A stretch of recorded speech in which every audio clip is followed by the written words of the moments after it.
Having a YouTube channel where I discuss music, I'm constantly receiving messages and comments from people asking me to check out a million different artists. And while I do my best, I can't get to every single suggestion, but every now and then a name comes around that starts popping up more and more until it becomes completely unavoidable, and that new name is Kameron Marlowe. There's been a lot of buzz around this guy, including a lot of you guys sending him my way constantly. Although I've vaguely known about Kameron for several months now, I never paid too much attention to him. I thought he made pretty decent country rock music, but man, it seems like he has just popped off recently. He's sprung to 2.4 million monthly listeners. He's soared well clear of 100K on Instagram. He's just one of those guys that people have clearly connected with, and his recent sprout up is clear evidence of that. Anyways, in case you missed it, this past Friday, Kameron released his debut album, We Were Cowboys, and I figured what better time to get on and talk about Kameron Marlowe and this new album. Born in 1997, Kameron Marlowe hails from Kannapolis, North Carolina, and he started out like many young artists nowadays, posting covers of songs on YouTube. His covers eventually made their way to the right people, and by right people, I mean talent recruiters for the popular reality show The Voice, who instantly called Kameron up and offered him a spot on the show. As you'd probably imagine, he wound up finding his way onto Blake Shelton's team. Later in the season, he got stolen over to Maroon 5's Adam Levine's team. He didn't go that far in the season, he got eliminated pretty early on, but it was enough exposure and motivation for him to move to Nashville and pursue his music career. It's really not dissimilar to how Morgan Wallen started out. Both had very similar paths that led them to Music Row. But yeah, since then, Kameron has just been working out the kinks, building his brand up all the way to this debut album, We Were Cowboys, which seemed to have all the hype behind it. So now that it's out, let's talk about it. The album itself is pretty beefy, especially for a debut. It has a track list of 16 songs for a runtime of 59 minutes. And despite being released through Sony and having lots of money behind it with the music videos and the promotion and everything, I must say I was quite impressed by this thing on the whole. I think the album cover is a great representation of what you're in for, because outside of a few grander moments like the opener and title track, the vast majority of this album feels like a very cozy blend of soft rock and country. It's not nearly as heavy or loud as someone like a Ko Wetzel or Colby Cooper, who also put out an album that I'm going to be talking about soon. But it's definitely more rugged and a little more aggressive and rock than someone like Jon Pardi, whose album Heartache Medication felt equally cozy but much more honky-tonk and western. By far one of the standout elements of this album is the vocals. I think Kameron really brought a lot to the table here, showed lots of versatility between the softer and louder cuts. In general, just all the fancy runs and big powerful notes in the choruses. It almost reminds me of Lee Brice with that generally dry, crispy tone that he can turn up and dial back really effectively. He's got a great voice, and he really shows off the best of it on this record. Take, for example, the opener and title track We Were Cowboys, which starts out pretty reserved and intimate, but then when the chorus hits, his belting is surprisingly smooth and clean for the pitch and power he's hitting the note with, and I think the fact the instrumental is a bit of a slow burn, it really puts the spotlight on the great vocal we get in that first chorus. And then as the song progresses, it just grows and grows with the instrumental sort of catching up power-wise. Lyrically, I think it's just as strong. I love the way he paints his childhood and finds ways to describe the youthful curiosity they had imagining themselves as cowboys, where a stick was a rifle, a bullet was a rock, the good guys won and the bad guys lost. All in all, I think it's a fantastic opener that really kicks off the album on a strong foot. And these themes of youth, specifically young love, do come and go across the album, like the third track, Girl on Fire, which is just a song about looking back on this little teenage fling with Kameron trying to play it cool around a girl on fire.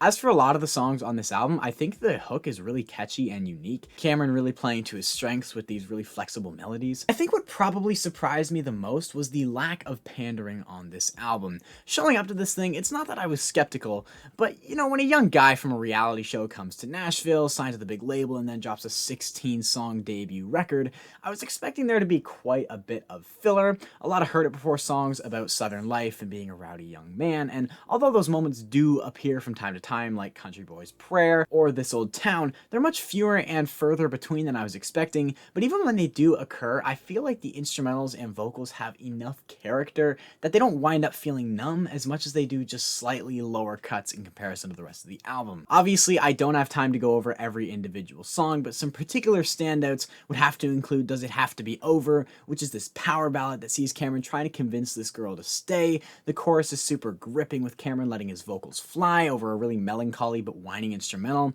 Really gives me shades of Tomorrow by Chris Young, or really any early Chris Young for that matter. Although maybe not my favorite, Money Ain't Shit is this neat little alt-rock cut that just throws in some extra spice in the middle of the album, and I think it does a really good job of keeping everything feeling nice and fresh.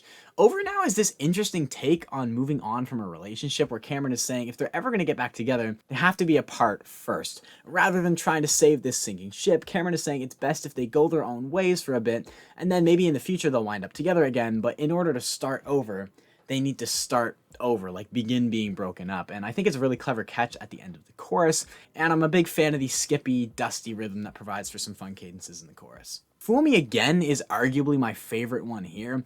It's a very down on your luck, slow-tempoed swinger about being helplessly in love with this girl to the point where he continues letting her back over to his house, even though he knows she's not going to stay. And it's one of those comma choruses where it starts as Kameron inviting this girl to fool me again, and then it ends with him saying, "Guess who's going to be your fool? Me again." Overall, just really well executed, and although Kameron does a really good job with the more energetic rocking tunes, I think I prefer when he tones it back a little and goes a little more western. As I said, his voice is versatile to the point where he sounds fantastic on both, but I prefer the slightly more western honky-tonk inspired cuts, like the addictive Ain't Enough Whiskey, which is a classic getting over a girl ballad in waltz time. Despite being such a sad song, it's almost got this pitifully comedic edge to it. There's loads of fun guitar lines that give the song almost a bluesy twist and just pulls everything together really nicely. Easily a front runner for me.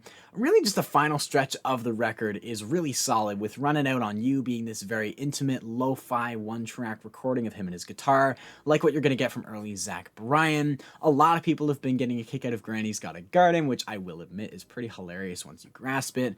And then the album closes off with the extended and lengthy Long Way Down. Personally, although I don't particularly have anything against it, in my opinion, it just doesn't add anything to the album, especially coming off that hot little run of songs. To me, it just feels slightly unnecessarily long and sort of drags out the end of the album. I think I respectfully could have gone without that one, but I'm sure there are some people who are going to be a fan of the extended instrumental outro. But yeah, overall, I found this album surprisingly detailed. I was definitely caught off guard by how much Kameron had to say and how substantive this album was. For the most part, he justified the lengthy track list and runtime, which is something not a lot of label-pushed artists can say about a debut this long. By no means is this album perfect. Like I said, I think it could have been tightened up a little. I don't really think the closer brings anything that hasn't already been done or said. There's also cuts like Giving You Up, which sounds like an expired Brett Young single from 2017 that was just really late showing up to the party. It just sticks out like a sore thumb with the synthetic drum loop that feels very out of place on an otherwise very tasteful and instrumentally driven album. But all things considered, I think this is a really strong way for Kameron to introduce himself to the mainstream world. He definitely lived up to the expectations you guys placed on him in my DMs, and although he may not be bringing anything ridiculously new, I think it's encouraging for a debut major label artist to come forward with this much lyrical substance and instrumental flavor. I'm excited to see where he goes from here and hope he can continue his recent rise to fame, because I think he'd be a great new addition to the mainstream landscape. Rating wise, I'd probably give this album like a good 7, think like a 7.6. Anyways, that is all I've got for you guys today. Be sure to let me know what you thought of this album in the comments below. If you enjoyed this video, like I said earlier, a like really does help me out. And if you're new and like what you see, be sure to subscribe for more country music content. Links to my Patreon, Instagram, Discord, and podcast are all down below in the description. Be sure to check all of those out. And yeah, until next time, I hope you guys have a great day.